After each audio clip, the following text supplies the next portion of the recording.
Com amor eterno ele nos amou, por isso com benignidade nos atraiu e nele o nosso coração se alegra. Meu nome é Francine Veríssimo Walsh, esse é mais um vídeo do Graça em Flor. E hoje a gente está comemorando 4 anos de Graça em Flor. Não dá nem para acreditar que já faz tudo isso, que a gente está fazendo esse projeto, tá? Nesse ministério. E eu decidi que seria uma forma bacana da gente comemorar isso se eu respondesse alguma das perguntas de vocês que vocês têm sobre o Graça, ou sobre mim, ou sobre a equipe, enfim. Então, vamos lá. Eu tô gravando aqui no escritório, então dá uma ignorada aí no cenário. Eu acho que a pergunta que mais foi feita foi como o Graça começou, qual que foi a minha motivação e, enfim, qual que é a origem do Graça em Flor. O meu primeiro blog com foco cristão foi quando eu tinha 16 anos, e ele se chamava Ares. Ele era ainda um blog eu lembro que era um blog da UOL, então é um blog muito antigo. E eu tinha 16 anos, então esse ano eu vou fazer 27, então faz quase 11 anos que eu comecei a blogar, por assim dizer, né? E aí, depois do Ares, eu criei o Truth, Faith, Love, que foi um blog do WordPress. Esse foi o que mais me deu, assim, visibilidade, por assim dizer. Acho que muitas de vocês talvez até tenham feito parte do Truth, Faith, Love na época que a gente fazia ele, né? Só que era um nome em inglês, né? Então era um nome complicado quando eu queria falar pra alguém sobre... eu lembro quando a minha mãe conhecia alguém, ela queria compartilhar que a filha dela tinha um blog. Era sempre difícil, ela sempre tinha que escrever no papel. Então, quando eu tava namorando o meu atual marido, como se eu tivesse vários, né? O meu marido, quando a gente tava namorando, ele sugeriu de eu criar um nome em português. Ele trabalha com marketing, então ele falou, olha, seria uma boa pra você ter um nome em português. Seu público é brasileiro, não faz sentido ter um nome em inglês. E aí tem uma música que agora eu não vou me lembrar de quem é, mas eu lembro que a música falava, é uma música em inglês, e falava alguma coisa do hi. Oh, hi, do you wanna be in a video? Say hi. E aí ele falou que eu deveria fazer um título em inglês, e aí eu lembrei dessa música, que falava algo do tipo que ela tem graça no coração e flores no cabelo. E aí eu pensei, graça e flor, graça em flor. E aí eu gostei dessa ideia da graça florescendo em nós, florescendo em mim e florescendo em vocês. Foi uma época que Deus me ensinou muito sobre a graça. Eu acho que eu, naquela época, encarava ele como um Deus mais de justiça e de ira.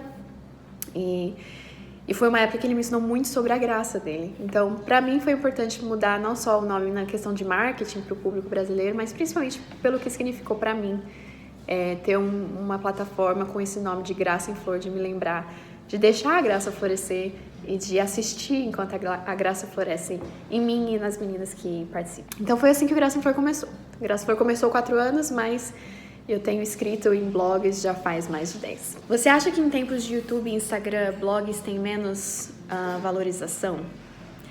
Eu acho que sim. Eu acho que não só blogs, eu acho que livros, a leitura como um todo tem perdido um pouco o foco das pessoas. Eu acho até porque a gente perdeu a capacidade de focar, né? Porque a gente está nas redes sociais e a nossa capacidade de atenção tem sido muito modificada, o nosso psicológico tem sido modificado, existem várias pesquisas sobre isso. Então eu acho que sim, os blogs têm sido prejudicados no sentido de que as pessoas não leem mais. Então a gente não lê livros extensos, ideias complexas e bem pensadas, bem escritas. E aí a gente não lê blogs, que são ideias um pouco menos extensas, mas ainda assim mais extensas que tweets. E a gente está muito acostumado a ler legenda de Instagram. Sim, eu acho que tem afetado.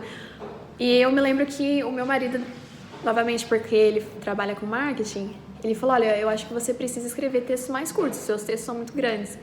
E eu falei, não, eu quero incentivar a galera a ler e eu quero incentivar as mulheres do Brasil a entenderem que boa teologia é importante, e eu acho que uma das melhores maneiras de aprender, uma das melhores vias de aprender teologia é através de textos. Então, eu vou continuar insistindo, batendo na tecla, porque é o que eu sempre falo, apesar de Graça em Flor ter podcast, ter vídeo, ter redes sociais, a nossa base, o nosso esqueleto, por assim dizer, nossa coluna vertebral, são os textos. Eu sou uma escritora mais do que eu sou qualquer outra coisa, mais do que eu faço podcast, eu sou youtuber. Eu me considero escritora, então eu vou continuar escrevendo, mesmo que seja assim um pouco desvalorizado. Como extrair o melhor dos livros? Dicas de organização de leitura, marcação de texto. Olha, eu mudo minhas técnicas o tempo todo. Tem um vídeo muito bacana da Gabi sobre teologia, eu vou colocar o link na descrição. É um vídeo muito bacana que ela fez sobre esse tema. Mas pra mim, em particular, eu sempre marco textos. Eu sei que tem gente que não gosta de escrever em livros, desculpa, mas eu uso marcador colorido e eu uso caneta e eu rabisco bastante. É assim que eu aprendo. E o que eu tenho feito é, cada vez que eu termino um capítulo de um livro, geralmente é assim que eu leio, eu não leio por páginas, não consigo ler por páginas, eu sempre leio por capítulo. E toda vez que eu termino um capítulo, eu não passo pro próximo até que eu tenha feito um resumo daquele capítulo nas minhas próprias palavras. E aí, para isso eu tenho um iPhone, então para isso eu uso o aplicativo de notas e eu uso o recurso de voz que você fala e o iPhone transforma em texto. Então eu faço um resumo falado daquilo que o capítulo disse e isso tem me ajudado bastante a aprender mais os livros do que eu fazia quando eu somente lia um capítulo atrás do outro sem fazer nenhum tipo de reflexão. Eu acho que leitura sem reflexão é uma leitura um pouco inválida, a gente não vai reter muita coisa. E aí, em termos de escolher, eu sempre oro antes de escolher um livro e o Espírito sempre me mostra. É sempre muito fiel em me mostrar o que ler assim que eu termino um livro. E eu só consigo ler um livro de cada vez. Eu sei que tem gente que lê vários livros de uma vez, mas pra mim é um só de cada vez. Que conselho você daria pra Fran de 4 anos atrás? 2 conselhos eu daria. Primeiro, estude. Você não sabe tudo que você acha que você sabe. Tem muita coisa que você não sabe, então para de falar como se você soubesse tudo. Segundo, acho que o segundo conselho que eu daria não é sobre você. E não sendo sobre você, você não precisa se preocupar, porque se não é sobre você, o mais interessado em que funcione ou que abençoe é Deus. Então, confiar que não tem nada a ver com você, então vai dar tudo certo, porque se é de Deus, Ele vai fazer dar certo com você ou sem você. Quando começou, você já tinha uma equipe? Não, a gente não tinha uma equipe. A equipe começou, eu acho que foi uns 2 anos atrás. A história da equipe, na verdade, foi muito bacana. Eu estava numa época de um deserto espiritual muito forte, uma batalha espiritual muito forte, e eu estava pronta para desativar o Graça em Flor e parar com o projeto. E aí eu tinha até escrito já a minha carta de despedida que eu iria postar. E aí eu falei com uma amiga minha muito querida chamada Daniele, e ela me disse, olha, Fran, eu vou ser Jetro pra você, eu vou ser o sogro de Moisés e dizer, você precisa delegar, você tá carregando um fardo maior do que Deus mandou você carregar sozinha. E aí eu me lembro que aquilo falou tanto comigo que no dia seguinte eu comecei o processo de seleção das voluntárias. E foi um processo muito engraçado, porque eu abri as inscrições e eu tava esperando assim, pouquinha gente se interessar, porque é um trabalho voluntário, eu não pago elas não recebem nada. E a gente teve mais de 100 inscrições em menos de um dia, eu tive que fechar em um dia. E aí tive que ir entre as 100 e escolher, eu lembro que eu escolhi acho que 16 moças. E eu lembro que o meu pastor falou, Fran, mas Jesus tinha 12 e você tá querendo 16. Mas foi uma bênção. Algumas delas tiveram que sair, porque elas estão fazendo outros projetos que Deus tem pra vida delas. Algumas delas ainda estão com a gente. E a gente tem gente nova desde então. Mas não começamos com a equipe, começou comigo e foi só eu por um tempo. Até que eu senti o baque disso e Deus foi gracioso em trazer as meninas que são essencial e vital para que o Graça em Flor exista e funcione. E é por isso que eu tenho feito essa série nas redes sociais, para que vocês conheçam elas, porque sem elas o Graça em Flor não existiria. Então, sejam gratas a Deus pela vida dessas moças e orem por elas também, pela vida delas e família e ministério. Em quais aspectos a história da Cecília tem a ver com a sua? A Cecília é a personagem principal do romance que eu escrevi, chamado Bem Sei Que Tudo Podes, que eu tô no processo de ter impresso e publicado. Quais aspectos da vida da Cecília tem a ver com a minha? Eu acho que acontece muito das pessoas lerem o Bem Sei Que Tudo Podes e me perguntarem se aquela é a minha história como um todo. Não é. O Bem Sei Que Tudo Podes começou porque quando eu comecei a escrever foi em 2013, eu tava na faculdade, eu tava no último ano da faculdade. E eu e o meu marido, o Bo, a gente tinha conversado, a gente se gostava, mas não estava dando certo, porque ele morava nos Estados Unidos, eu morava no Brasil, a gente nunca tinha se visto. E aí, o Bem Sei Que Tudo Pode aconteceu numa época que a gente decidiu terminar, a gente nunca tinha nem se visto, mas enfim, terminar o que a gente tinha. E aí, eu comecei a escrever o que é que eu gostaria que tivesse acontecido. Então, de certa forma, sim, eu e a Cecília são, eu e meu marido, nesse sentido de que no começo era a minha forma de viver o que eu queria ter vivido através de um livro. E aí eu parei a escrita quando as coisas deram certo, em 2014, entre a gente na vida real, que eu não precisava mais daquilo. E aí eu só voltei a escrever quando a gente já estava casado, já estava noivo, na verdade, em 2016. E aí, a partir daquele momento, eu já não tinha nenhuma conexão com a Cecília, então a Cecília, a partir daquele momento, virou ela mesma e tudo que eu escrevi não tem nada a ver com a gente. É claro que muito da minha vida pessoal respingou na história, com certeza, e o Ian tem muito do meu marido, eles são muito parecidos, então, nesse sentido, mas a vida dela, a história dela, a narrativa é fictícia, não é a minha vida, nem a minha história real. Quais são as suas maiores dificuldades com relacionamentos intencionais? Essa pergunta é boa porque eu acho que às vezes, como eu falo muito de relacionamentos intencionais, as pessoas supõem que eu já sei como fazer, que meus relacionamentos são perfeitos. Eu tenho muita dificuldade com relacionamentos intencionais. Eu sou introvertida, então isso significa que eu recarrego as minhas energias sozinha.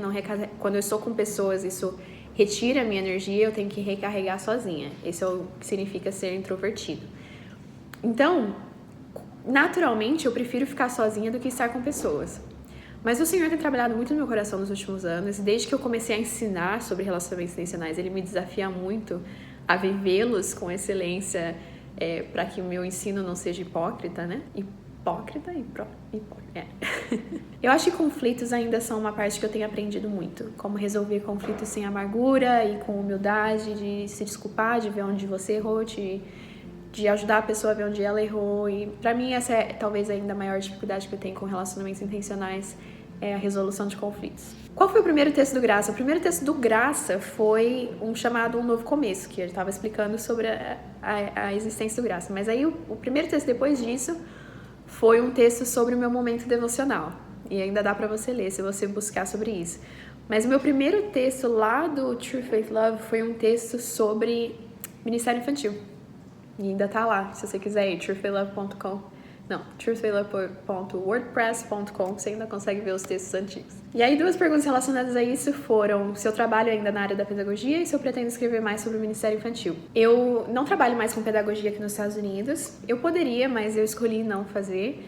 Eu trabalho na minha igreja 2 vezes por semana. Eu trabalho como assistente administrativa da igreja, mas focada na parte de comunicações. Então, eu faço redes sociais, analista de redes sociais, o nosso site, os nossos boletins, essas coisas, né? Os designs das séries de sermões, todas essas coisas são o que eu faço.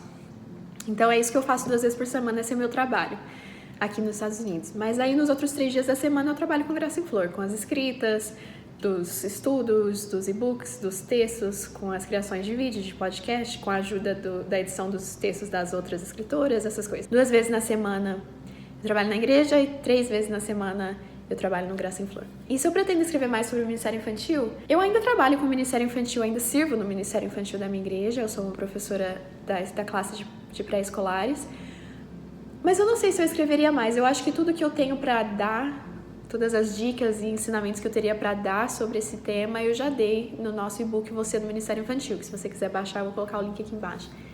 Então, não sei a não ser que o Espírito me convença de que eu tenha mais para dizer, eu acho que eu não tenho mais o que falar assim, sobre esse tema, na verdade. E aí, por fim, quais são as maiores dificuldades de manter um blog como Graça em Flor? E também vou conectar com uma outra pergunta que foi como fica a organização da minha vida pessoal em relação a ter uma página tão visível. Essa questão de página tão visível é muito relativa, né? Porque se você for pensar outras páginas cristãs que têm muito mais visibilidade que a gente, e aí tem outras páginas cristãs que têm bem menos visibilidade. Então eu acho que o Graça em Flor tá num lugar meio, pra mim, confortável, porque tem gente suficiente querendo ouvir o que a gente tem pra dizer e ao mesmo tempo a gente não tá tão grande que eu me sinta sobrecarregada ou enfim. Então assim, as maiores dificuldades de ter uma plataforma como Graça em Flor pra mim ainda é a questão de saber equilibrar a exposição da vida com o ensinar da vida. Eu acho que tem que ter um equilíbrio ali. Eu não pretendo virar blogueira no sentido de expor a minha vida pessoal, de fazer as postagens sobre mim ou sobre a minha vida pessoal. Ao mesmo tempo, eu sei que a gente aprende com pessoas. Não tem como simplesmente receber a mensagem sem receber a pessoa, certo? eu aprendi muito com a Elisabeth Elliot, em especial com o conteúdo do que ela dizia, mas também com a vida dela como pessoa, como Elizabeth. Então, eu ainda tenho muita dificuldade de encontrar esse equilíbrio entre não expor da minha vida mais do que eu deveria, trazendo atenção para mim e expondo o que eu não quero que seja público, e ao mesmo tempo permitindo que a minha vida seja usada por Deus para abençoar vocês. Então, para mim, essa é uma das maiores dificuldades ainda.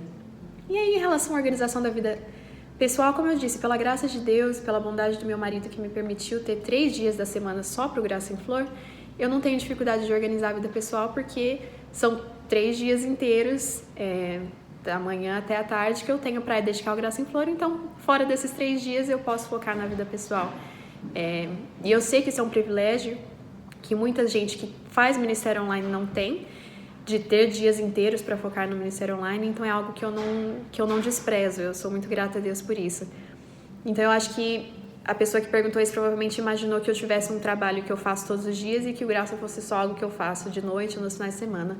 Mas graças a Deus esse não é o nosso caso. Então essas foram as perguntas que eu decidi responder hoje. Eu espero que tenha tirado alguma das curiosidades de vocês. Muito obrigada por estarem com a gente nesses últimos 4 anos. Para mim é um privilégio servir vocês, de verdade. Que esse continue sendo o nosso tema, de servir vocês, servir a Igreja de Cristo. A gente vai ter um sorteio que vai rolar no domingo, então fica de olho, vai ser um sorteio muito bacana de coisas que eu imagino que vocês queiram. Então, no domingo, dia 28, eu acho que dia 28, a gente vai ter o sorteio lá no nosso Instagram. Muito obrigada, até o próximo vídeo. Tchau!